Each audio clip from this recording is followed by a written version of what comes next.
ਸਤਨਾਮ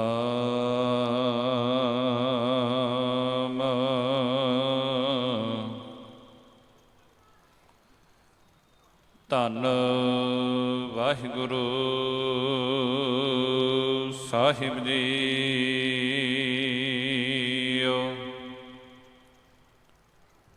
ਸ਼੍ਰੀ ਨਾਨਕ ਪਦ ਪੰਕਜ ਬੰਦਨ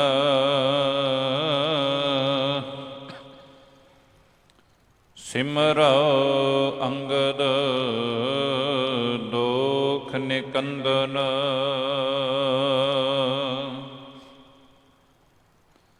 ਅਮਰਦਾਸ ਗੁਰ ਹਿਰਦੇ ਧਿਆਵਾ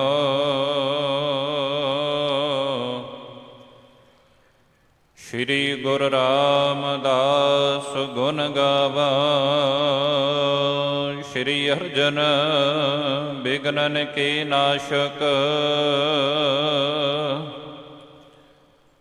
ਹਰ ਗੋਬਿੰਦ ਸ਼ੁਭ ਸੁਮਤ ਪ੍ਰਕਾਸ਼ਕ। ਸ਼੍ਰੀ ਹਰਿ ਰਾਏ ਨਮੋ ਕਰ ਜੋਰੀ ਗੁਰ ਹਰਿ ਕ੍ਰਿਸ਼ਨ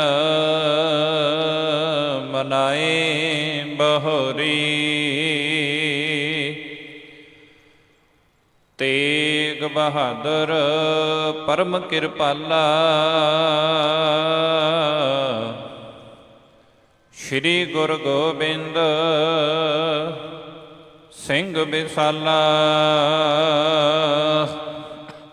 ਤਰਉ ਤਰਾ ਪਰ ਪੁਨ ਪੁਨ ਸੀਸਾ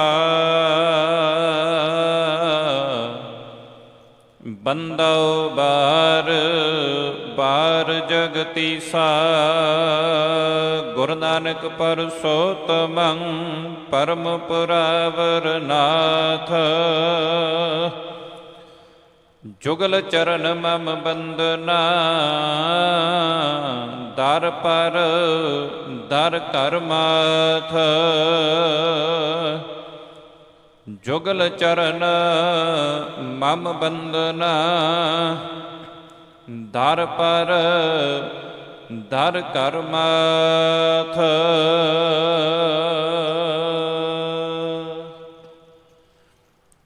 ਚਵਰ ਛਤਰ ਤਖਤ ਦੇ ਮਾਲਕ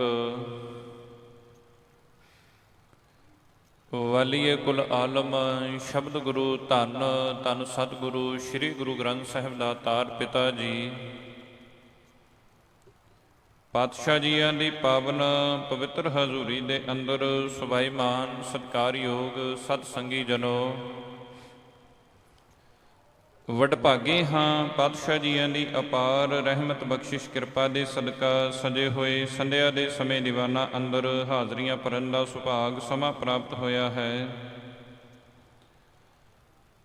ਆਓ ਪਾਵਨ ਅਸਥਾਨ ਤੋਂ ਚੱਲ ਰਹੀ ਗੁਰ ਇਤਿਹਾਸ ਦੀ ਲੜੀਵਾਰ ਵਿਚਾਰ ਦੇ ਨਾਲ ਜੁੜਨ ਦਾ ਯਤਨ ਕਰੀਏ ਜੀ। ਵਿਚਾਰਾਂ ਦੀ ਆਰੰਭਤਾ ਤੋਂ ਪਹਿਲਾਂ ਮਨ ਬਿਰਤੀਆਂ ਨੂੰ ਸਤਿਗੁਰੂ ਸਾਹਿਬ ਜੀਆਂ ਦੇ ਚਰਨਾਂ ਵਿੱਚ ਇਕਾਗਰਚਿਤ ਕਰਦਿਆਂ ਹੋਇਆਂ ਅਦਭੁਤ ਸਤਿਕਾਰ ਸਹਿਤ ਕਹੋ, ਵਾਹਿਗੁਰੂ ਜੀ ਕਾ ਖਾਲਸਾ ਵਾਹਿਗੁਰੂ ਜੀ ਕੀ ਫਤਿਹ। ਚੱਲ ਰਹੇ ਪ੍ਰਸੰਗ ਦੇ ਵਿੱਚੋਂ ਕੱਲ੍ਹ ਦੇ ਦੀਵਾਨਾਂ ਵਿੱਚ ਆਪ ਜੀ ਸਰਵਣ ਕਰ ਰਹੇ ਸੀ ਕਿ ਬਾਬਾ ਅਮਰਦਾਸ ਜੀ ਜਿਸ ਟਾਈਮ ਦੇ ਉੱਤੇ ਖਡੂਰ ਸਾਹਿਬ ਦੀ ਧਰਤੀ 'ਤੇ ਆਉਂਦੇ ਨੇ, ਜੋ ਸਾਰੀ ਘਟਨਾ ਦਾ ਪਤਾ ਲੱਗਦਾ ਏ, ਬਾਬਾ ਅਮਰਦਾਸ ਜੀ ਕਹਿੰਦੇ, ਭਾਈ ਤੁਹਾਡੇ ਖੇਤਾਂ ਦੇ ਵਿੱਚ ਮੀਂਹ ਤੇ ਕੋਈ ਗੁਰੂ ਕਾ ਸਿੱਖ ਵੀ ਪਵਾ ਸਕਦਾ ਸੀ। ਕਿਸੇ ਗੁਰੂ ਕੇ ਸਿੱਖ ਨੂੰ ਇਹ ਕਹਿ ਦਿੰਦੇ, ਇਸ ਤਰ੍ਹਾਂ ਜਿਵੇਂ ਕਿਹਾ। ਬਾਬਾ ਅਮਰਦਾਸ ਜੀ ਕਹਿਣ ਲੱਗੇ, ਭਾਈ ਤੁਸੀਂ ਤਪੇ ਦੇ ਪਾਸ ਉਹਨੂੰ ਕਹਿਣਾ ਕਰੋ ਜਾ ਕੇ ਕਿ ਭਾਈ ਅਜੇ ਮੀਂਹ ਨਹੀਂ ਪਿਆ, ਬਾਰਿਸ਼ ਨਹੀਂ ਹੋਈ। ਜਦੋਂ ਪੰਚਾਇਤ ਭਾਵ ਕਿ ਉਹ ਕਿਰਸਾਨ ਜਾਂਦੇ ਨੇ, ਤਪਾ ਸ਼ਿਵਨਾਭ ਕਹਿੰਦਾ ਕਿ ਬਾਰਿਸ਼ ਮੈਂ ਕੋਈ ਹੱਥ ਵਿੱਚ ਥੋੜ੍ਹੀ ਫੜੀ ਹੈ, ਮੇਰੀ ਮੁੱਠੀ ਦੇ ਵਿੱਚ ਥੋੜ੍ਹੀ ਹੈ। ਕੋਈ ਮੰਤਰ ਪੜਾਂਗੇ, ਕੋਈ ਜੁਗਤ ਲੜਾਵਾਂਗੇ, ਫਿਰ ਜਾ ਕੇ ਤੁਹਾਡਾ ਮਸਲਾ ਹੱਲ ਕਰਾਂਗੇ। ਇੰਨੇ ਬਚਨ ਕਹੇ ਗੁੱਸੇ ਦੇ ਵਿੱਚ ਉਹ ਕਿਰਸਾਨ ਫਿਰ ਵਾਪਸ ਬਾਬਾ ਅਮਰਦਾਸ ਜੀ ਕੋ ਆ ਕੇ ਕਹਿਣ ਲੱਗੇ, ਜੀ ਉਹ ਤੇ ਗੁੱਸੇ ਨਾਲ ਬੋਲਦਾ ਏ। ਬਾਬਾ ਅਮਰਦਾਸ ਜੀ ਕਹਿੰਦੇ, ਤੁਹਾਡਾ ਕਾਰਜ ਹੈ, ਤੁਹਾਡਾ ਕੰਮ ਕਰ ਦਿੰਨੇ ਆ, ਪਰ ਜੁਗਤ ਜਿਹੜੀ ਤੁਹਾਨੂੰ ਉਹਦੇ ਲਈ ਇਸ ਤਰ੍ਹਾਂ ਦੇ ਕੰਮ ਕਰਨਾ ਪਵੇਗਾ। ਕਹਿੰਦੇ, ਜੀ ਅਸੀਂ ਬਿਲਕੁਲ ਤਿਆਰ ਆ। ਜਿਸ ਤਰ੍ਹਾਂ ਬਾਬਾ ਅਮਰਦਾਸ ਜੀ ਨੇ ਕਿਹਾ, ਕਹਿੰਦੇ ਕਿ ਤਪੇ ਨੂੰ ਕਹੋ ਕਿ ਆਪਣੀ ਸਿੰਘਾਸਨ ਤੋਂ ਉੱਠ ਕਰਕੇ ਸਾਡੇ ਖੇਤਾਂ ਵਿੱਚ ਇੱਕ ਵਾਰ ਪੈਰ ਪਾ। ਕਹਿੰਦੇ ਜਿਸ ਤਰ੍ਹਾਂ ਕਿਹਾ ਸੀ, ਹੁਣ ਉਸੇ ਤਰ੍ਹਾਂ ਇਹ ਕਿਰਸਾਨ ਜਾਣ ਲਈ ਬਿਲਕੁਲ ਤਿਆਰ ਨੇ। ਮੈਂ ਇੱਕ ਬੇਨਤੀ ਕਰ ਦੇਵਾਂ ਵਿਚਾਰ ਤੋਂ ਪਹਿਲਾਂ, ਕਿਰਪਾ ਕਰਕੇ ਗੁਰੂ ਘਰ ਨੂੰ ਇਹਨਾਂ ਤਿਉਹਾਰਾਂ ਦੇ ਵਿੱਚ ਨਾ ਰੰਗਿਆ ਜਾਵੇ ਤੇ ਗੱਲ ਠੀਕ ਹੋਵੇਗੀ। ਜਿਹਦਾ ਤਿਉਹਾਰ ਹੈ ਉਹਨੂੰ ਮੁਬਾਰਕ। ਇੰਨਾ ਪ੍ਰਚਾਰ ਕਰਨ ਦੇ ਬਾਵਜੂਦ ਵੀ ਗੁਰਮਤ ਤੋਂ ਬਿਲਕੁਲ ਉਲਟ ਕਾਰਜ ਜਿਹੜੇ ਉਹ ਆਪਾਂ ਕਰਨੇ ਨੇ, ਇਹ ਸਾਡੇ ਖੂਨ ਦੇ ਵਿੱਚ ਰਚੇ ਹੋਏ ਨੇ। ਇਹ ਬੇਨਤੀ ਹੈ ਸਾਰਿਆਂ ਨੂੰ ਹੱਥ ਜੋੜ ਕੇ, ਕਿਰਪਾ ਕਰਕੇ ਗੁਰੂ ਘਰ ਨੂੰ ਬਖਸ਼ਿਆ ਜਾਵੇ। ਆ ਰੱਖੜੀ ਦੇ ਨਾਲ ਸਾਡਾ ਕੋਈ ਸਬੰਧ ਨਹੀਂ।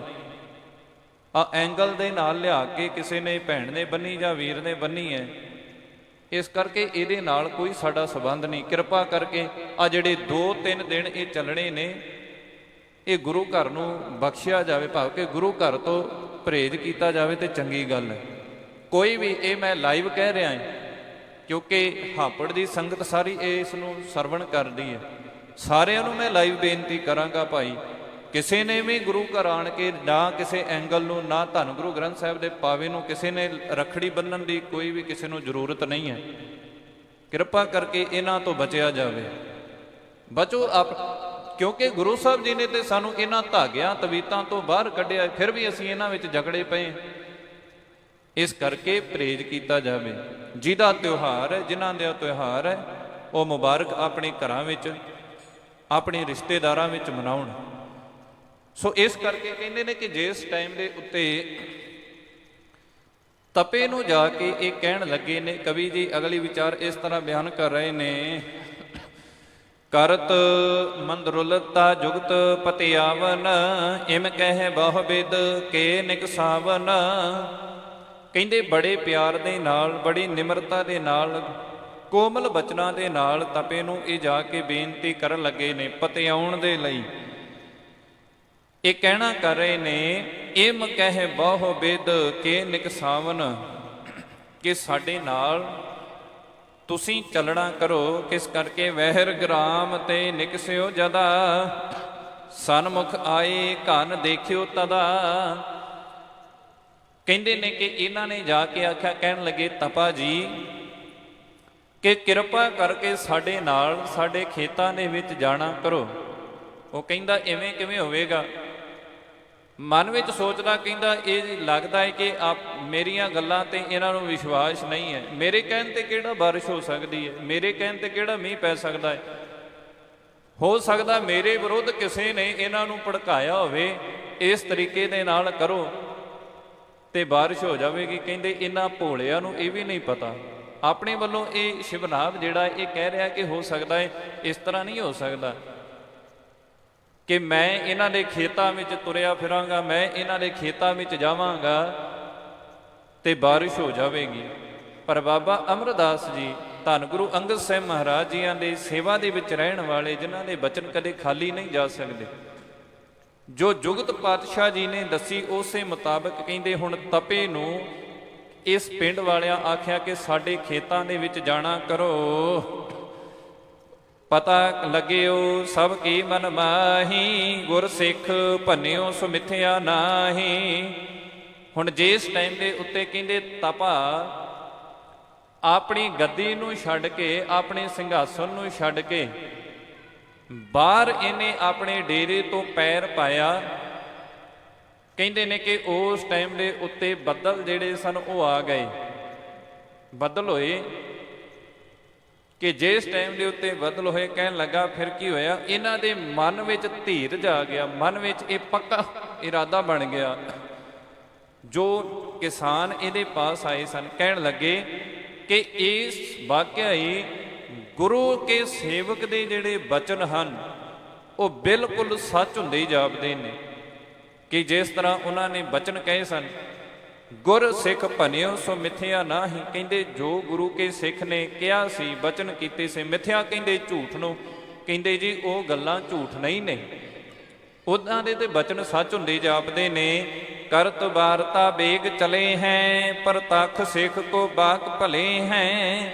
ਕਹਿੰਦੇ ਹੁਣ ਇੱਕ ਦੂਸਰੇ ਦੇ ਨਾਲ ਇਹ ਵਿਚਾਰ ਕਰ ਰਹੇ ਨੇ, ਇੱਕ ਦੂਸਰੇ ਦੇ ਨਾਲ ਇਹ ਗੱਲਾਂ ਕਰ ਰਹੇ, ਤੁਰੇ ਜਾ ਰਹੇ ਨੇ, ਨਾਲ ਤਪੇ ਨੂੰ ਲੈ ਕੇ ਜਾ ਰਹੇ ਨੇ ਸ਼ਿਵਨਾਭ ਨੂੰ, ਤੇ ਨਾਲ ਨਾਲ ਕਹਿੰਦੇ ਇਹ ਗੱਲਾਂ ਕਰਦੇ ਜਾ ਰਹੇ ਨੇ, ਪ੍ਰਤੱਖ ਸਿੱਖ ਕੋ ਬਾਕ ਭਲੇ ਹੈ। ਕਹਿੰਦੇ ਇਹ ਤੇ ਪ੍ਰਤੱਖ ਵੇਖ ਲਿਆ ਨਾ, ਇਹ ਤੇ ਪ੍ਰਤੱਖ ਹੋ ਗਿਆ, ਆਪਣੀਆਂ ਅੱਖਾਂ ਨਾਲ ਵੇਖ ਲਿਆ। ਜਿਹੜੇ ਬਚਨ ਗੁਰੂ ਕੇ ਸਿੱਖ ਨੇ ਕਰੇ ਸਨ, ਬਚਨ ਗੁਰੂ ਕੇ ਸਿੱਖ ਨੇ ਕਹੇ ਸਨ, ਕਹਿੰਦੇ ਉਹ ਬਾਕ ਭਲੇ ਹੈ, ਭਾਵ ਕਿ ਉਹ ਬਾਕ ਜਿਹੜੇ ਨੇ, ਉਹ ਬਚਨ ਜਿਹੜੇ ਨੇ, ਕਹਿੰਦੇ ਉਹ ਬਿਲਕੁਲ ਇਉਂ ਜਾਪਦੇ ਨੇ ਕਿ ਸੱਚ ਹੁੰਦੇ ਨੇ। ਲੈ ਜਬ ਗਏ ਕਿਦਾਰ ਮਝਾਰ, ਬਰਖਨ ਬੂੰਦੇ ਲੱਗੀ ਫੁਹਾਰ। ਹੁਣ ਤਪਾ ਜਿਸ ਟਾਈਮ ਦੇ ਉੱਤੇ ਖੇਤਾਂ ਵੱਲ ਵੱਧਦਾ ਜਾ ਰਿਹਾ ਹੈ, ਕਹਿੰਦੇ ਨੇ ਕਿ ਹਲਕੀ ਹਲਕੀ ਜਿਹੜੀ ਬੂੰਦਾ ਬਾਂਦੀ ਸੀ, ਭਾਵ ਕਿ ਥੋੜਾ ਥੋੜਾ ਜਿਹੜੀ ਬਾਰਿਸ਼ ਸੀ ਉਹ ਪੈਣੀ ਸ਼ੁਰੂ ਹੋ ਗਈ। ਇਹ ਤਪਾ ਵੀ ਹੈਰਾਨ ਹੈ, ਕਹਿੰਦਾ ਜੀ ਇਸ ਤਰ੍ਹਾਂ ਕਿਵੇਂ ਹੋ ਸਕਦਾ ਹੈ ਕਿ ਇਹਨਾਂ ਨੇ ਜਿਵੇਂ ਕਹੀ ਜਾ ਰਹੇ ਨੇ ਬਿਲਕੁਲ ਉਸੇ ਤਰ੍ਹਾਂ ਇਹ ਸੱਚ ਹੁੰਦਾ ਜਾਪਦਾ ਹੈ। ਮਨ ਦੇ ਵਿੱਚ ਇਹਦੇ ਡਰ ਵੀ ਹੈ। ਹੁਣ ਇਹਨੂੰ ਇਉਂ ਮਹਿਸੂਸ ਹੋਣ ਲੱਗ ਪਿਆ, ਕਹਿਣ ਲੱਗਾ ਕਿਧਰੇ ਇਹ ਗੁਰੂ ਕੇ ਪਾਸ ਤੇ ਨਹੀਂ ਗਏ, ਕਿ ਜਿਸ ਇੱਕ ਟਾਈਮ ਦੇ ਉੱਤੇ ਮੈਂ ਇਹਨਾਂ ਨੂੰ ਗੁਰੂ ਕੇ ਵਿਰੁੱਧ ਖੜਾ ਕੀਤਾ ਸੀ, ਇਹੀ ਸਾਰੇ ਕਿਤੇ ਗੁਰੂ ਜੀ ਦੇ ਪਾਸ ਤੇ ਨਹੀਂ ਚਲੇ ਗਏ। ਹੋ ਸਕਦਾ ਹੈ ਕਿ ਕੋਈ ਉਹਨਾਂ ਦੀ ਅਜ਼ਮਤ ਹੋਵੇ, ਉਹਨਾਂ ਦੀ ਕੋਈ ਸ਼ਕਤੀ ਹੋਵੇ, ਉਹਨਾਂ ਦੀ ਕੋਈ ਕਰਾਮਾਤ ਹੋਵੇ, ਇਹ ਵਾਪਰੀ ਜਿਹੜੀ ਹੈ। ਇਸ ਕਰਕੇ ਮਨ ਦੇ ਵਿੱਚ ਇਹਦੇ ਵੀ ਡਰ ਹੈ ਕਿ ਇਹ ਬਾਰਿਸ਼ ਕਿਵੇਂ ਹੋਣ ਲੱਗ ਪਈ ਹੈ। ਦੂਸਰ ਖੇਤ ਵਿਖੇ ਪਗ ਧਾਰਾ, ਮੋਚਿਤ ਭਈ ਮੇਘ ਜਲ ਧਾਰਾ। ਕਹਿੰਦੇ ਹੁਣ ਇੱਕ ਖੇਤ ਤੋਂ ਦੂਜੇ ਖੇਤ ਵੱਲ ਜਦੋਂ ਚੱਲਿਆ ਨਾ, ਮੁੜਨ ਲੱਗਾ, ਅਗਲੇ ਖੇਤ ਵੱਲ ਚੱਲਣ ਲੱਗਾ, ਕਹਿੰਦੇ ਉਹ ਬਾਰਿਸ਼ ਹੋਰ ਤੇਜ਼ ਹੋ ਗਈ। ਹੁਣ ਇਸ ਤਰ੍ਹਾਂ ਕਹਿੰਦੇ ਨੇ ਕਿ ਇਹ ਤਪਾ ਜਿਹੜਾ ਹੈ, ਬਾਰਿਸ਼ ਹੋ ਰਹੀ ਹੈ, ਤੇ ਕਿਰਸਾਨ ਇਹਨਾਂ ਦੇ ਮਨ ਦੇ ਵਿੱਚ ਕਹਿੰਦੇ ਨੇ ਕਿ ਖੁਸ਼ੀ ਵੀ ਹੈ, ਮਨ ਦੇ ਵਿੱਚ ਚਾਹ ਵੀ ਹੈ। ਲਗ ਦਿਨ ਰਹਿਓ ਚਿੰਤ ਉਪਜਾਵੈ, ਨਿਜ ਨਿਜ ਦਿਸ ਕੋ ਚਹਿਤ ਚਲਾਵੈ। ਤੇ ਉਧਰੋਂ ਦੂਜੇ ਪਾਸੇ ਕਿਸਾਨ ਜਿਹੜੇ ਸਨ, ਇਹਨਾਂ ਦੇ ਮਨ ਵਿੱਚ ਚਿੰਤਾ ਵੀ ਸੀ ਕਿ ਗੁਰੂ ਕੇ ਸਿੱਖ ਨੇ ਇੱਕ ਬਚਨ ਕਹੇ ਸਨ ਕਿ ਮੀਂਹ ਤੁਹਾਡੇ ਖੇਤਾਂ ਦੇ ਵਿੱਚ, ਤੁਹਾਡੇ ਨਗਰ ਦੇ ਵਿੱਚ ਪੈ ਜਾਵੇਗਾ। ਮੀਂਹ ਪਵੇਗਾ ਓਨਾ ਚਿਰ ਜਿੰਨਾ ਚਿਰ ਸਿਰਫ ਦਿਨ ਰਵੇਗਾ। ਜੇ ਸੂਰਜ ਢਲ ਗਿਆ ਫਿਰ ਮੀਂਹ ਨਹੀਂ ਜੇ ਪੈਣਾ। ਇਹ ਕੋਈ ਮਤਾ ਸੋਚੇ ਕਿ ਇਹ ਕਰਾਮਾਤ ਜਾਂ ਗੁਰੂ ਸਾਹਿਬ ਨੇ ਵਿਖਾਈ ਹੈ। ਇਹ ਸਿਰਫ ਇੱਕ ਤਪੇ ਦੇ ਕੀਤੇ ਹੋਏ ਕਰਮਾਂ ਦਾ ਫਲ ਸੀ ਜਿਹੜਾ ਉਹਨੂੰ ਮਿਲਣਾ ਹੈ, ਉਹਨੂੰ ਸਜ਼ਾ ਮਿਲਣੀ ਹੈ। ਗੁਰੂ ਘਰ ਦੇ ਵਿੱਚ ਕਰਾਮਾਤ ਨੂੰ ਕੋਈ ਅਹਿਮੀਅਤ ਨਹੀਂ ਹੈ, ਗੁਰਮਤਿ ਦੇ ਵਿੱਚ ਕਰਾਮਾਤ ਨੂੰ ਕੋਈ ਅਹਿਮੀਅਤ ਨਹੀਂ ਹੈ। ਆਪਾਂ ਇਹ ਗੱਲ ਚੰਗੀ ਤਰ੍ਹਾਂ ਜਾਣਦੇ ਹਾਂ। ਕਹਿੰਦੇ ਨੇ ਕਿ ਦੂਸਰ ਖੇਤ ਵਿਗੈ ਪਗ ਧਾਰਾ, ਮੋਚਤ ਭਈ ਮੇਘ ਜਲ ਧਾਰਾ। ਇਹ ਹੁਣ ਚਿੰਤਾ ਦੇ ਵਿੱਚ ਇਹਨਾਂ ਨੂੰ ਇਹ ਹੈ ਕਿ ਦਿਨ ਜੇਕਰ ਲੰਘ ਗਿਆ, ਦਿਨ ਬਤੀਤ ਹੋ ਰਿਹਾ ਹੈ, ਜਾਈ ਜਾ ਰਿਹਾ ਹੈ, ਸਮਾਂ ਪਿੱਛੇ ਥੋੜਾ ਰਹਿ ਗਿਆ, ਸੂਰਜ ਡੁੱਬਣ ਵਾਲਾ ਹੈ, ਤੇ ਜੇਕਰ ਸਹੀ ਟਾਈਮ ਦੇ ਉੱਤੇ ਜੇ ਸਾਰੇ ਖੇਤਾਂ ਦੇ ਵਿੱਚ ਪਾਣੀ ਨਾ ਆਇਆ, ਜਿਸ ਤਰ੍ਹਾਂ ਵਰਸ਼ਾ ਹੋ ਰਹੀ ਹੈ, ਬਾਰਿਸ਼ ਹੋ ਰਹੀ ਹੈ, ਇਕਸਾਰ ਹੋ ਰਹੀ ਹੈ, ਕਹਿੰਦੇ ਨੇ ਕਿ ਜਿਵੇਂ ਇਹ ਤਪਾ ਰੁਕ ਗਿਆ ਜਾਂ ਦਿਨ ਖਤਮ ਹੋ ਗਿਆ, ਫਿਰ ਬਾਰਿਸ਼ ਰੁਕ ਜਾਵੇਗੀ। ਆਪਸ ਮਹਿ ਰਾਹਕ ਕਰ ਗਿਨ ਗੋ, ਕਿਮ ਇਹੋ ਕਾਰਜ ਪੂਰ ਸਭਨ ਕੋ। ਕਹਿੰਦੇ ਇਸੇ ਤਰ੍ਹਾਂ ਆਪੋ ਦੇ ਵਿੱਚ ਗਿਣਤੀਆਂ ਮਿਣਤੀਆਂ ਕਰੀ ਜਾ ਰਹੇ ਨੇ ਕਿਸਾਨ, ਆਪਸ ਦੇ ਵਿੱਚ ਸਾਂਝ, ਆਪਸ ਦੇ ਵਿੱਚ ਗੱਲਾਂ ਕਰ ਰਹੇ ਨੇ, ਕਿ ਵਿਚਾਰ ਕਰ ਰਹੇ ਨੇ ਕਿ ਕਿਵੇਂ ਇਹ ਕਾਰਜ ਜਿਹੜਾ ਇਹ ਪੂਰਾ ਹੋਵੇ। ਦਿਨ ਥੋੜਾ ਹੈ, ਖੇਤ ਜ਼ਿਆਦੇ ਨੇ, ਇਸ ਕਰਕੇ ਇਹ ਕਾਰਜ ਜਿਹੜਾ ਇਹ ਸੰਪੂਰਨ ਵੀ ਕਰਨਾ ਹੈ, ਇਹ ਪੂਰਾ ਵੀ ਕਰਨਾ ਹੈ। ਤੇ ਇਹ ਪੂਰਾ ਕਿਵੇਂ ਹੋਵੇਗਾ? ਨਿਜ ਕਿਦਾਰ ਦਿਨ ਐਚਨ ਲਾਗੇ, ਜਦਤ ਪਰਸ ਪਰ ਉਰ ਉਰ ਜਾਗੇ। ਕਹਿੰਦੇ ਜਿਸ ਟਾਈਮ ਦੇ ਉੱਤੇ ਦਿਨ ਛੁਪਦਾ ਜਾ ਰਿਹਾ ਹੈ, ਛਿਪਦਾ ਜਾ ਰਿਹਾ ਹੈ, ਹੁਣ ਇਹ ਕਿਸਾਨ ਕਹਿੰਦੇ ਨੇ ਕਿ ਆਪੋ ਆਪਣੇ ਖੇਤਾਂ ਦੇ ਵਿੱਚ ਇਹ ਤਪੇ ਨੂੰ ਖਿੱਚਣ ਲੱਗੇ ਨੇ। ਕਿਸੇ ਨੇ ਬਾਂਹ ਤੋਂ ਸੱਜੀ ਬਾਂਹ ਤੋਂ ਫੜਿਆ ਏ, ਕਿਸੇ ਨੇ ਖੱਬੀ ਬਾਂਹ ਤੋਂ ਫੜਿਆ ਏ। ਇਹਨੂੰ ਕਹਿ ਰਹੇ ਨੇ ਨਹੀਂ ਜੀ ਤਪਾ ਜੀ ਪਹਿਲਾਂ ਸਾਡੇ ਖੇਤ ਵੱਲ ਫੇਰਾ ਮਾਰੋ, ਦੂਜੇ ਕਹਿ ਰਹੇ ਨੇ ਸਾਡੇ ਖੇਤ ਵੱਲ ਫੇਰਾ ਮਾਰੋ, ਭਾਵੇਂ ਕਿ ਵਰਖਾ ਹੋ ਰਹੀ ਹੈ। ਕਿ ਕਿਸੇ ਨਾ ਕਿਸੇ ਤਰ੍ਹਾਂ ਇਸ ਤਪੇ ਨੂੰ ਅਸੀਂ ਖਲੋੜ ਨਹੀਂ ਦੇਣਾ। ਜੇ ਇਹ ਖਲੋ ਗਿਆ ਤੇ ਹੋ ਸਕਦਾ ਬਾਰਿਸ਼ ਬੰਦ ਹੋ ਜਾਵੇ। ਕਹਿੰਦੇ ਨੇ ਕਿ ਇਹਨੂੰ ਇੱਕ ਥਾਂ ਦੇ ਉੱਤੇ ਖਲੋਣ ਨਹੀਂ ਦੇਣਾ, ਇਹਨੂੰ ਬਾਰ-ਬਾਰ ਇਹਨੂੰ ਚਲਾਈ ਭਾਵ ਕਿ ਇਹਨੂੰ ਚੱਲਣ ਤੇ ਮਜਬੂਰ ਕਰਨਾ ਹੈ, ਚੱਲੀ ਜਾਵੇ, ਇਹ ਸਫ਼ਰ ਕਰੀ ਜਾਵੇ। ਕਹਿੰਦੇ ਇਸ ਤਰ੍ਹਾਂ ਆਪੋ ਦੇ ਵਿੱਚ ਇਹ ਜਿੱਦਬਾਜ਼ੀ ਹੋ ਗਈ। ਹੁਣ ਭਾਵੇਂ ਹੈ ਇੱਕ ਹੀ ਸਨ, ਗਰੁੱਪ ਇੱਕ ਹੀ ਸੀ, ਕਿਉਂਕਿ ਇਹ ਗੱਲ ਆਪਾਂ ਚੰਗੀ ਤਰ੍ਹਾਂ ਜਾਣਦੇ ਹਾਂ, ਜਿੱਥੇ ਜ਼ਿਆਦਾ ਮੱਤ ਹੋ ਜਾਵੇ, ਜ਼ਿਆਦਾ ਸੋਚਣ ਵਾਲੇ ਹੋ ਜਾਣ, ਉੱਥੇ ਕਿਸੇ ਦੀ ਸੋਚ ਇੱਕ ਨਹੀਂ ਹੋ ਸਕਦੀ। ਸੋਚਣ ਵਾਲੇ ਜ਼ਿਆਦਾ ਹੋ ਜਾਣ, ਸਲਾਹਾਂ ਦੇਣ ਵਾਲੇ ਜ਼ਿਆਦਾ ਹੋ ਜਾਣ, ਉਹ ਆਪੋ ਆਪਣੀ ਸਲਾਹ ਦੇ ਕੇ ਕਹਿਣਗੇ ਨਹੀਂ ਜੀ ਇਹ ਸੱਚ ਹੈ, ਇਹਨਾਂ ਨੂੰ ਇੱਦਾਂ ਕਰਨਾ ਚਾਹੀਦਾ ਹੈ। ਹੁਣ ਅਸਲ ਦੇ ਵਿੱਚ ਹੈ ਇਹ, ਜਦੋਂ ਬਾਰਿਸ਼ ਹੋਈ ਹੋਰ ਵੀ ਪਿੰਡ ਦੇ ਲੋਕ ਆ ਗਏ ਹੋਣਗੇ ਕਿ ਚਲੋ ਤਪੇ ਨੂੰ ਆਪਣੇ ਖੇਤਾਂ ਦੇ ਵਿੱਚ ਵੀ ਲੈ ਚੱਲਦੇ ਹਾਂ। ਕਹਿੰਦੇ ਹੁਣ ਆਪਸ ਦੇ ਵਿੱਚ ਜਿੱਦਬਾਜ਼ੀ ਕਰਕੇ ਇਹ ਤਪੇ ਦੀਆਂ ਬਾਹਾਂ ਨੂੰ ਖਿੱਚਣ ਲੱਗ ਪਏ ਨੇ।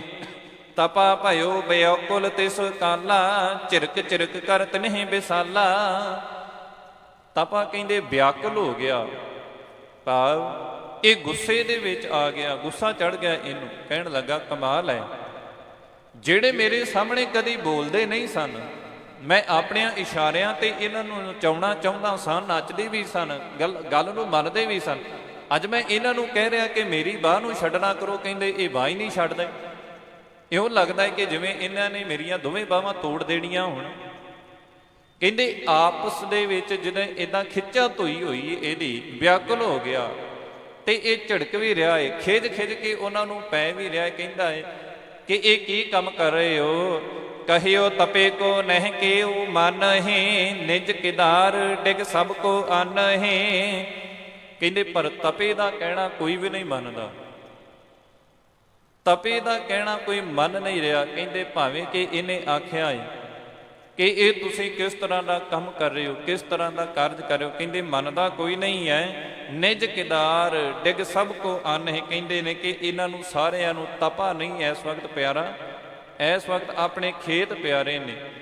ਕਹਿੰਦੇ ਹਰ ਕੋਈ ਇਹ ਚਾਹੁੰਦਾ ਹੈ ਕਿ ਸਾਡੇ ਖੇਤਾਂ ਦੇ ਵਿੱਚ ਇਹ ਆਵੇ, ਸਾਡੇ ਖੇਤਾਂ ਦੇ ਵਿੱਚ ਇਹ ਪੈਰ ਪਾਵੇ। ਖੈਂਚਤ ਖੈਂਚਤ ਭਇਓ ਬੇਹਾਲਾ, ਬੋਲਣ ਤੇ ਥੱਕ ਰਹਿਓ ਨਾ ਚਾਲਾ। ਕਹਿੰਦੇ ਖਿੱਚਦਿਆਂ ਖਿੱਚਦਿਆਂ ਬੇਸੁਰਤ ਹੋ ਗਿਆ, ਬੇਹਾਲ ਹੋ ਗਿਆ, ਇਹਦਾ ਬੁਰਾ ਹਾਲ ਹੋ ਗਿਆ। ਕਹਿੰਦੇ ਪਹਿਲਾਂ ਬੋਲਦਾ ਸੀ, ਹੁਣ ਇਹਨੂੰ ਦਰਦ ਇੰਨਾ ਹੋਇਆ, ਖਿੱਚਦਿਆਂ ਖਿੱਚਦਿਆਂ ਕਹਿੰਦੇ ਵਿਆਕੁਲ ਹੋ ਗਿਆ, ਬੋਲ ਬੋਲ ਕੇ ਕਹਿੰਦੇ ਇਹਦਾ ਬੁਰਾ ਹਾਲ ਹੋ ਗਿਆ। ਚੱਲਣ ਤੇ ਵੀ ਮਜਬੂਰ ਹੋ ਗਿਆ। ਉਹ ਕਹਿੰਦਾ ਰਿਹਾ ਉਹ ਭਾਈ ਨਾ ਕਰੋ ਇੱਦਾਂ, ਮੈਨੂੰ ਛੱਡਣਾ ਕਰੋ। ਪਰ ਕਹਿੰਦੇ ਕਿਸਾਨਾਂ ਨੇ ਇਹਨੂੰ ਛੱਡਿਆ ਨਹੀਂ। ਕੋਈ ਇਹਨੂੰ ਸੱਜੇ ਪਾਸੇ ਨੂੰ ਖਿੱਚ ਰਿਹਾ ਹੈ, ਕੋਈ ਖੱਬੇ ਪਾਸੇ ਨੂੰ ਖਿੱਚ ਰਿਹਾ। ਕਹਿੰਦੇ ਇੱਦਾਂ ਬੋਲਦਿਆਂ ਬੋਲਦਿਆਂ ਇਹਦਾ ਬੁਰਾ ਹਾਲ ਹੋ ਗਿਆ। ਕੋਈ ਇਹਨੂੰ ਕਿਸੇ ਪਾਸੇ ਖਿੱਚਦਾ ਏ, ਕੋਈ ਕਿਸੇ ਪਾਸੇ। ਕਹਿੰਦੇ ਹੁਣ ਚੱਲਣੋਂ ਵੀ ਇਹ ਰਹਿ ਗਿਆ, ਚੱਲ ਵੀ ਨਹੀਂ ਸਕਦਾ, ਕਿਉਂਕਿ ਉਧਰ ਗਿਣਤੀ ਜ਼ਿਆਦਾ ਏ, ਇਧਰ ਹੈ ਇਕੱਲਾ ਏ। ਇੱਕ ਛੱਡਦਾ ਹੋਵੇਗਾ, ਦੂਜਾ ਬਾਂਹ ਫੜ ਲੈਂਦਾ ਹੋਵੇਗਾ, ਨਹੀਂ ਤਪਾ ਜੀ ਸਾਡੇ ਖੇਤ ਵੱਲ ਚੱਲੋ, ਸਾਡੇ ਤੇ ਰਹਿਮਤ ਕਰੋ, ਸਾਡੇ ਤੇ ਕਿਰਪਾ ਕਰੋ। ਉਹ ਥੱਕ ਜਾਂਦਾ ਹੋਵੇਗਾ ਬੋਲ ਬਾਲ ਕੇ, ਤੀਜਾ ਫੇਰ ਆ ਜਾਂਦਾ ਹੋਵੇਗਾ। ਉਧਰੋਂ ਤਬਦੀਲ ਹੋਈ ਜਾ ਰਹੇ ਨੇ, ਚੇਂਜ ਹੋਈ ਜਾ ਰਹੇ ਨੇ, ਪਰ ਤਪਾ ਕੱਲਾ ਫਸਿਆ ਪਿਆ ਏ। ਹੁਣ ਸਮਝ ਨਹੀਂ ਆ ਰਹੀ ਇਹਨੂੰ ਕਿ ਮੈਂ ਛੁੱਟਾਂ ਕਿਵੇਂ। ਸੁਣ ਕੇ ਸਭਨ ਜਬ ਚੱਲ ਕੇ ਹਟ ਸੋ ਰਹਿਓ, ਮੋਹਨ ਪਿਤਾ ਆਏ ਤਬ ਕਹਿਓ। ਕਹਿੰਦੇ ਜਿਸ ਟਾਈਮ ਦੇ ਉੱਤੇ ਚੱਲਦਿਆਂ ਚੱਲਦਿਆਂ ਤਪਾ ਡਿੱਗ ਪਿਆ ਨਾ, ਨਹੀਂ ਉੱਠਿਆ ਗਿਆ, ਨਹੀਂ ਚੱਲਿਆ ਗਿਆ ਇਹਦੇ ਕੋਲ। ਫਿਰ ਇੱਕ ਨੇ ਕਿਹਾ, ਕਹਿੰਦੇ ਕਿ ਮੋਹਨ ਦੇ ਪਿਤਾ ਨੇ, ਭਾਵ ਬਾਬਾ ਅਮਰਦਾਸ ਜੀ ਨੇ, ਗੁਰੂ ਕੇ ਸਿੱਖ ਨੇ ਕਿਹਾ ਸੀ ਕਿ ਤਪੇ ਦਾ ਕੋਈ ਵੀ ਅੰਗ ਧਰਤੀ ਤੇ ਆਪਣੇ ਖੇਤਾਂ ਵਿੱਚ ਲਾ ਦਿਓ, ਤੁਹਾਡੇ ਉੱਥੇ ਹੀ ਬਾਰਿਸ਼ ਹੁੰਦੀ ਰਹੇਗੀ। ਜਦੋਂ ਇੰਨੀ ਗੱਲ ਇਹਨਾਂ ਨੇ ਸੁਣੀ ਨਾ, ਕਿਸੇ ਨੇ ਉੱਥੋਂ ਬਚਨ ਕਹਿ ਦਿੱਤੇ ਕਿ ਇਸ ਤਰ੍ਹਾਂ ਵੀ ਗੁਰੂ ਕੇ ਸਿੱਖ ਨੇ ਕਿਹਾ ਸੀ, ਸੁਣ ਕੇ ਸਭਨ ਘਸੀਟਣ ਸਦਾ, ਨਿਕਸੇ ਪ੍ਰਾਨ ਰਹਿਓ ਹੱਥ ਤਦਾ। ਕਹਿੰਦੇ ਹੁਣ ਕੋਈ ਇਹਨੂੰ ਘਸੀਟਦਾ ਏ, ਭਾਵ ਚੱਲਣੋਂ ਰਹਿ ਗਿਆ, ਬੋਲਣੋਂ ਰਹਿ ਗਿਆ। ਹੁਣ ਕਹਿੰਦੇ ਕਿ ਇਹਦੀਆਂ ਬਾਹਾਂ ਤੋਂ ਫੜ ਕੇ ਇਹਨੂੰ ਘਸੀਟਣਾ ਆਰੰਭ ਕਰ ਦਿੱਤਾ ਜ਼ਮੀਨ ਤੋਂ। ਕਹਿੰਦੇ ਕੋਈ ਇਹਦੀਆਂ ਦੋਵੇਂ ਬਾਹਾਂ ਨੂੰ ਫੜ ਕੇ ਅੱਗੇ ਨੂੰ ਖਿੱਚ ਰਿਹਾ ਏ, ਕੋਈ ਇਹਦੀਆਂ ਲੱਤਾਂ ਫੜ ਕੇ ਪਿੱਛੇ ਨੂੰ ਖਿੱਚੀ ਜਾ ਰਿਹਾ ਏ। ਕਹਿੰਦੇ ਇਸ ਤਰ੍ਹਾਂ ਘਸੀਟਦਿਆਂ ਅੰਤ ਨੂੰ ਇਹਦੀ ਮੌਤ ਹੋ ਗਈ। ਵੇਖੋ ਮੌਤ ਕਿੱਡੀ ਦਰਦਨਾਕ ਆਈ ਹੈ। ਗੁਰੂ ਘਰ ਦੇ ਨਾਲ ਮੱਥਾ ਲਾਉਣਾ, ਗੁਰੂ ਦੇ ਪ੍ਰਤੀ ਇਸ ਤਰ੍ਹਾਂ ਦੇ ਬਚਨ ਬੋਲਣੇ ਤੇ ਉਹਦੀ ਸਜ਼ਾ ਜੋ ਅਕਾਲ ਪੁਰਖ ਪਰਮਾਤਮਾ ਨੇ, ਭਾਵ ਕਿ ਇਹਨੇ ਕਰਮ ਕੀਤਾ ਸੀ, ਉਸ ਹਿਸਾਬ ਦੇ ਨਾਲ ਇਹਨੂੰ ਤਪੇ ਨੂੰ ਸਜ਼ਾ ਮਿਲੀ ਹੈ। ਆਪਾਂ ਜਾਣਦੇ ਹਾਂ ਕਿ ਗੁਰੂ ਘਰ ਦੇ ਨਾਲ ਗੁਰੂ ਨੂੰ ਇਸ ਤਰ੍ਹਾਂ ਦੇ ਬਚਨ ਬੋਲਣੇ ਗੁਰਮਤਿ ਦੇ ਵਿੱਚ ਚੰਗੀ ਗੱਲ ਨਹੀਂ। ਅੱਜ ਤੱਕ ਗੁਰੂ ਘਰ ਦੇ ਨਾਲ ਜਿਸ ਨੇ ਵੀ ਮੱਥਾ ਲਾਇਆ ਹੈ ਉਹਦਾ ਰਿਹਾ ਕੱਖ ਨਹੀਂ। ਭਾਵੇਂ ਔਰੰਗਜ਼ੇਬ ਆਇਆ ਸੀ, ਸ਼ਾਹਜਹਾਨ, ਕਈ ਤਰ੍ਹਾਂ ਦੇ ਬਾਦਸ਼ਾਹ ਆਏ ਸੀ, ਜਹਾਂਗੀਰ ਵਰਗੇ ਆਏ ਸੀ, ਬਾਬਰ ਵਰਗੇ ਆਏ, ਧੰਨ ਗੁਰੂ ਨਾਨਕ ਸਾਹਿਬ ਜੀ ਤੋਂ ਲੈ ਕੇ ਗੁਰੂ ਗੋਬਿੰਦ ਸਿੰਘ ਮਹਾਰਾਜ ਦੀਆਂ ਤੱਕ ਜਿੰਨੇ ਵੀ ਹੁਕਮਰਾਨ ਹੋਏ ਨੇ, ਇੱਕ ਦੋ ਨੂੰ ਛੱਡ ਕੇ ਬਾਕੀ ਸਾਰੇ ਗੁਰੂ ਘਰ ਦੀ ਅਹਿਮੀਅਤ ਤੋਂ ਜਾਣੂ ਸਨ। ਪਰ ਹਾਂ ਉਹ ਸਵੀਕਾਰ ਮੰਨਣ ਨੂੰ ਤਿਆਰ ਨਹੀਂ ਸਨ ਕਿ ਗੁਰੂ ਨਾਨਕ ਦੇ ਪੰਥ ਦੇ ਵਿੱਚ ਇੰਨੀ ਤਾਕਤ ਹੈ। ਤਾਂ ਵੀ ਉਹ ਮੱਥਾ ਲਾਉਂਦੇ ਸਨ, ਪਰ ਹਾਂ ਹਰ ਵੇਲੇ ਉਹਨਾਂ ਨੂੰ ਹਾਰ ਹੀ ਖਾਣੀ ਪੈਂਦੀ ਸੀ। ਇਸੇ ਤਰ੍ਹਾਂ ਇਹ ਤਪਾ ਹੈ। ਕਹਿੰਦੇ ਕਿ ਇਹ ਚਾਹੁੰਦਾ ਤੇ ਇਹ ਸੀ ਕਿ ਕਿਸੇ ਤਰ੍ਹਾਂ ਲੋਕ ਮੇਰਾ ਸਤਿਕਾਰ ਕਰਨ, ਲੋਕ ਮੇਰੇ ਤੋਂ ਖੌਫ ਖਾਣ, ਲੋਕ ਮੇਰੀ ਅਧੀਨਗੀ ਕਰਨ। ਜਿਨ੍ਹਾਂ ਲੋਕਾਂ ਨੂੰ ਗੁਰੂ ਸਾਹਿਬ ਜੀ ਦੇ ਵਿਰੁੱਧ ਇਹਨੇ ਖੜਾ ਕੀਤਾ ਸੀ, ਉਹਨਾਂ ਲੋਕਾਂ ਨੇ ਹੀ ਫਿਰ ਅੰਤ ਸਮੇਂ ਇਹਨੂੰ ਘਸੀਟ ਕੇ ਮੌਤ ਦੇ ਰਾਹ ਤੇ ਤੋਰਿਆ। ਕੀਤੀ ਹੋਈ ਦੀ ਇਹਨੂੰ ਸਜ਼ਾ ਮਿਲੀ ਹੈ। ਏਕ ਮਰੇ ਜੀਵੈ ਸਭ ਗਾਓ, ਜਾਂਤੇ ਤੋਰ ਲਏ ਕਰ ਪਾਓ। ਕਹਿੰਦੇ ਨੇ ਕਿ ਜਿਸ ਟਾਈਮ ਦੇ ਉੱਤੇ ਘਸੀਟਦੇ ਸਨ ਨਾ, ਭਾਵ ਕਿਸਾਨ ਇਹ ਕਹਿ ਰਹੇ ਸਨ ਕਿ ਇਹਨੂੰ ਇਸ ਪਾਸੇ ਲੈ ਜਾਓ, ਦੂਜੇ ਕਹਿ ਰਹੇ ਇਸ ਪਾਸੇ ਲੈ ਜਾਓ। ਕਿਸੇ ਨੇ ਕਿਹਾ ਓਏ ਭਾਈ ਛੱਡ ਦੋ, ਇਹ ਮਰ ਜਾਵੇਗਾ। ਉਹ ਕਹਿਣ ਲੱਗੇ ਜੀ ਇੱਕ ਦੇ ਮਰਨ ਦੇ ਨਾਲ ਜੇਕਰ ਬਾਕੀ ਸੁਖੀ ਹੁੰਦੇ ਨੇ, ਕੋਈ ਗੱਲ ਨਹੀਂ, ਇਹਨੂੰ ਮਰ ਲੈਂਦੋ। ਜੇਕਰ ਇੱਕ ਦੇ ਮਰਨ ਦੇ ਨਾਲ ਬਾਕੀ ਸੁੱਖ ਦਾ ਜੀਵਨ ਬਤੀਤ ਕਰ ਰਹੇ ਨੇ, ਇਹਦੇ ਵਿੱਚ ਕੋਈ ਵੱਡੀ ਗੱਲ ਨਹੀਂ। ਕੋਈ ਗੱਲ ਨਹੀਂ, ਜੇ ਮਰ ਜਾਵੇਗਾ ਫਿਰ ਕੀ ਹੋਵੇਗਾ, ਅਸੀਂ ਸਾਡੀ ਪਾਣੀ ਦੀ ਕਿੱਲਤ ਦੂਰ ਹੋ ਜਾਵੇਗੀ, ਸਾਡੀਆਂ ਫਸਲਾਂ ਤੇ ਹਰੀਆਂ ਭਰੀਆਂ ਹੋ ਜਾਣਗੀਆਂ। ਜਾਤੇ ਤੋਰ ਲਏ ਕਰ ਪਾਓ। ਕਹਿੰਦੇ ਕਿਸੇ ਨੇ ਇਹਦੇ ਪੈਰ ਜਿਹੜੇ ਸਨ, ਭਾਵ ਕੇ ਲੱਤਾਂ ਤੋਂ ਫੜ ਕੇ ਘਸੀਟ ਲਿਆ, ਕਿਸੇ ਨੇ ਬਾਹਾਂ ਤੋਂ ਫੜ ਕੇ ਘਸੀਟਿਆ। ਆਪੋ ਆਪਣੇ ਖੇਤ ਪਧਾਰੇ, ਜਹ ਜਹ ਗਏ ਪਰਸਿਓ ਕਨਸਾਰੇ। ਕਹਿੰਦੇ ਆਪੋ ਆਪਣੇ ਖੇਤਾਂ ਦੇ ਵਿੱਚ ਇਹ ਮਰੇ ਹੋਏ ਤਪੇ ਨੂੰ ਕਹਿੰਦੇ ਫਿਰ ਵੀ ਘਸੀਟੀ ਜਾ ਰਹੇ ਨੇ। ਹੈ ਮਰ ਗਿਆ ਏ, ਕਹਿੰਦੇ ਫਿਰ ਵੀ ਇਹ ਘਸੀਟੀ ਜਾ ਰਹੇ ਨੇ। ਫਿਰ ਵੀ ਇਹਨਾਂ ਦੇ ਸੁਰਤ ਵਿੱਚ ਇਹ ਹੈ, ਦਿਮਾਗ ਵਿੱਚ ਇਹ ਹੈ ਕਿ ਸ਼ਾਇਦ ਤਪੇ ਨੇ, ਭਾਵ ਕਿ ਇਹ ਇਸ ਤਰ੍ਹਾਂ ਕਰਨ ਦੇ ਨਾਲ ਇਹ ਸਾਡੇ ਬਾਰਿਸ਼ ਜਿਹੜੀ ਉਹ ਪਈ ਹੈ। ਪਰ ਬਾਰਿਸ਼ ਮੀਂਹ ਜਿਹੜਾ ਹੈ ਬਾਬਾ ਅਮਰਦਾਸ ਜੀ ਦੇ ਬਚਨਾਂ ਦੇ ਨਾਲ, ਕਿਉਂਕਿ ਗੁਰੂ ਕੀ ਹਜ਼ੂਰੀ ਦੇ ਵਿੱਚ, ਗੁਰੂ ਘਰ ਦੇ ਵਿੱਚ 12 ਸਾਲ ਸੇਵਾ ਕਰਨ ਦੇ ਸੇਵਕ ਨੇ ਜਿਹੜੇ ਬਾਬਾ ਅਮਰਦਾਸ ਜੀ, ਉਹਨਾਂ ਦੇ ਬਚਨਾਂ ਨਾਲ ਪਿਆ। ਆਓ ਸਮੇਂ ਦੀ ਸਮਾਪਤੀ ਹੈ, ਅਗਲੀ ਵਿਚਾਰ ਦੇ ਨਾਲ ਕੱਲ ਦੀਵਾਨਾਂ ਵਿੱਚ ਆਪ ਜੀਆਂ ਨਾਲ ਸਾਂਝ ਪਾਵਾਂਗੇ। ਫਿਰ ਤੋਂ ਭਾਈ ਬੇਨਤੀ ਹੈ, ਜਿਨ੍ਹਾਂ ਦੇ ਤਿਉਹਾਰ ਨੇ ਉਹਨਾਂ ਨੂੰ ਮੁਬਾਰਕ।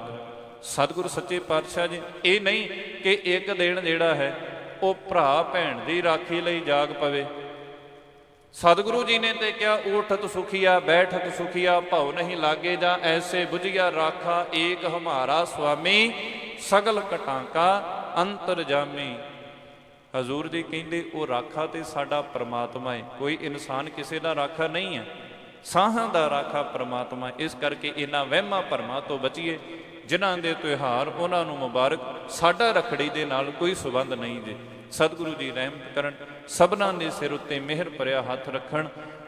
ਸਤਿਗੁਰੂ ਜੀ ਦੇ ਇਹਨਾਂ ਬਚਨਾਂ ਨੂੰ ਆਪਣੇ ਹਿਰਦੇ ਵਿੱਚ ਧਾਰਨ ਦਾ ਯਤਨ ਕਰੀਏ, ਤਾਂ ਜੋ ਲੋਕ ਸੁਖੀ ਪਰਲੋਕ ਸੁਹੇਲਾ ਹੋ ਸਕੇ। ਵਿਚਾਰ ਕਰਦੇ ਆ ਹੋਈਆਂ ਬੇਅੰਤ ਪ੍ਰਕਾਰ ਦੀਆਂ ਭੁੱਲਾਂ ਧੰਨ ਗੁਰੂ ਗ੍ਰੰਥ ਸਾਹਿਬ ਮਹਾਰਾਜ ਜੀ ਬਖਸ਼ਣ ਜੋਗ। ਬੁਲਾਓ ਫਤਿਹ ਆਖੋ ਜੀ। ਵਾਹਿਗੁਰੂ ਜੀ ਕਾ ਖਾਲਸਾ ਵਾਹਿਗੁਰੂ ਜੀ ਕੀ ਫਤਿਹ।